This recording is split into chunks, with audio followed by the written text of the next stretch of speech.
সবাইকে একমত? আপনারা কি রাজি আছেন? যতক্ষণ পর্যন্ত আমরা দাঁড়িয়ে থাকবো, আপনারা কি সেটা চান? আপনারা কি জানেন যে বাংলাদেশে এই মুহূর্তে 56% ইউথ বিলং করে, মানে 56% মানুষ হচ্ছে যুবক, যারা সবচেয়ে বেশি আগে স্বপ্ন দেখে যে আমরা ইউরোপে গিয়ে আমাদের ক্যারিয়ার করবো। আমাদের দেশের এই ছেলেদের স্বপ্নকে আমরা পূরণ করবো না? আমাদের সরকারের কি সেটা পূরণ করা উচিত না?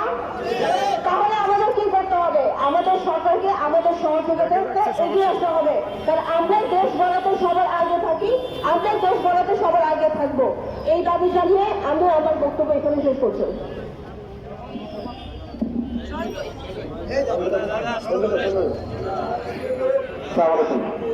আমি একটা দাবি করতে চাই